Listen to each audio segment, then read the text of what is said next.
was a handsome man. The Aztecs called him Tonatiuh, the son of the sun, because he had this red hair.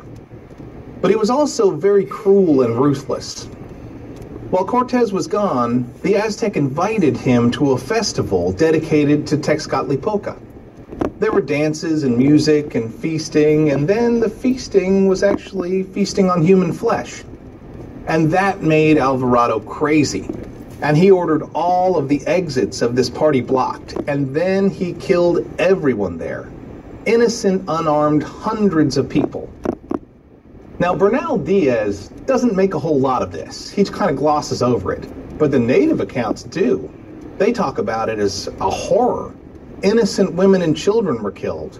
They say there were guts everywhere, and people were hiding under dead people, trying not to be killed. From their opinion, the Aztecs were just trying to show him how beautiful Aztec society could be. So this was the last straw. They need to attack, and they need to get the Tlatoani back. Cortez now returned with his now 1,200 men. Many of them weren't soldiers. They were actually people that went there to settle. The Aztecs led him into the city, but only to share the fate of Alvarado. Thousands of Aztecs are attacking his compound.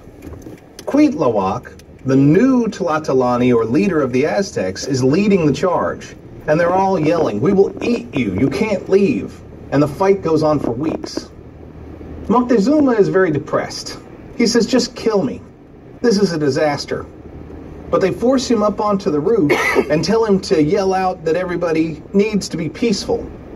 But darts and stones come from the angry mob, and one of the stones hits Moctezuma in the head. He's badly injured and he's brought back inside.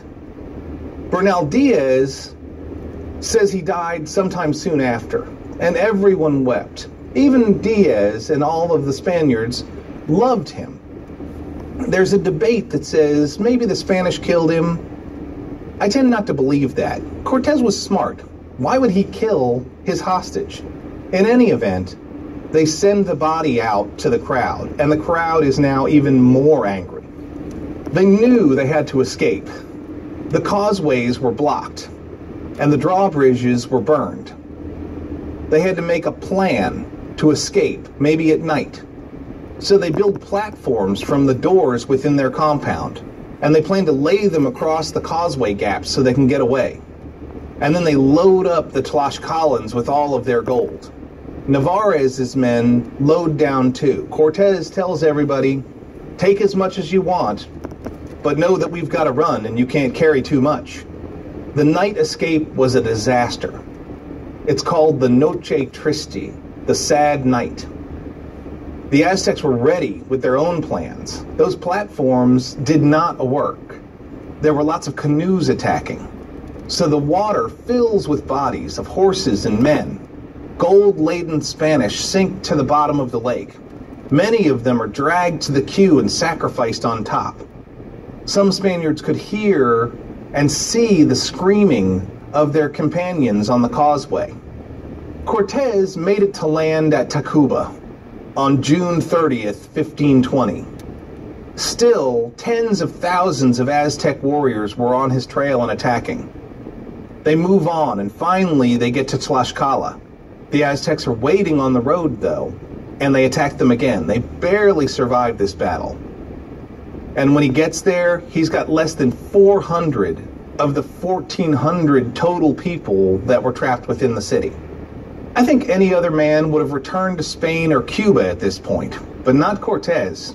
He remained in Mexico, rallied up his Aztec-hating allies again, and made a new plan. He decided that if he could control Lake Texcoco, he could defeat Tenochtitlan. Rigging from the 18 ships was brought in, and they built 13 boats. Each boat was big enough to hold 25 men. They built them in secret in Tlaxcala for months. And more people around the valley were starting to get sick. The Spanish diseases were taking hold. Many of the Tlaxcalan nobles turned Christian, thinking if they accepted God, they wouldn't be sick anymore. Velázquez, during this time, sends 4 more ships. but he still doesn't know what's happening there. And Cortez convinces those to join him as too, and he gets more men. Just after Christmas, they held a mass at Tlaxcala, and then they drag the boats to Texcoco, and they demand Texcoco's surrender. They do immediately, and the city's evacuated.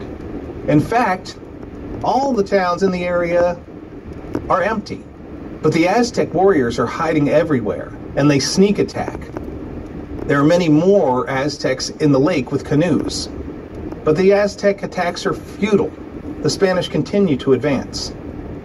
They launch their boats to have lake dominion. They're faster and bigger than the canoes, which are no match against them. Texcoco's supplies eventually are exhausted, so they move on to a place called Iztapalapa, and there is another Aztec trap. They actually break the flood walls of the huge levees, and they flood the town. It almost works, but the Tlaxcalans figure it out at the last second, and they warn the Spanish. It ruins the freshwater barrier, and now all of that brackish water fills into the Tenochtitlan side. It was really a disaster. They capture all three towns at the ends of the causeway, and then they break the aqueduct that's going from Chapultepec.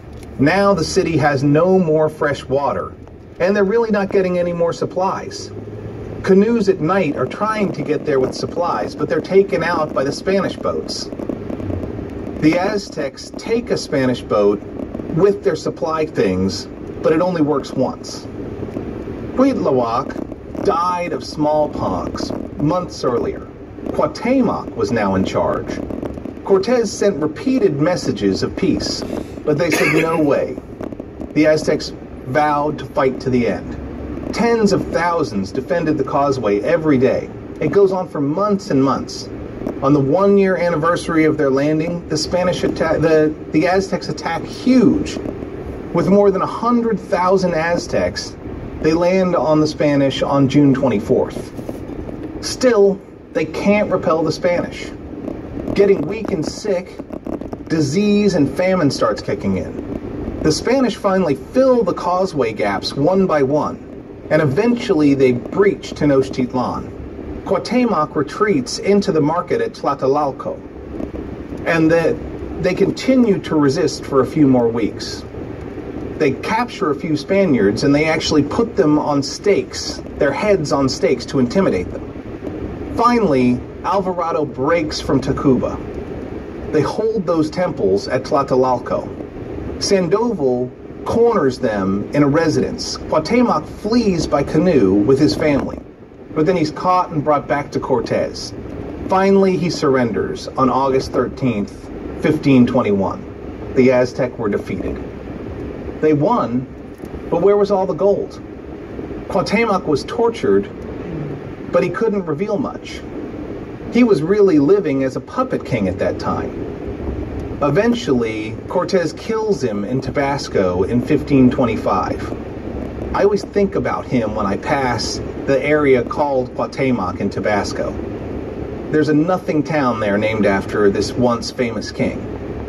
Today at Tlatelolco, there's the Plaza of the Three Cultures, a solemn statue with the words, "Heroically defended by Cuauhtémoc, Tlatelolco fell to Hernan Cortez. It was neither a triumph nor a defeat. It was the painful birth of the mestizo nation that is the Mexico of today." As for the conquistadors, the gold they fought so hard for slipped through their fingers. None had their proper share, so they went looking for it in the Aztec tribute zones. Unfortunately for the Maya, soldiers like Pedro de Alvarado headed their way. Let's talk about that in my next lecture. Word.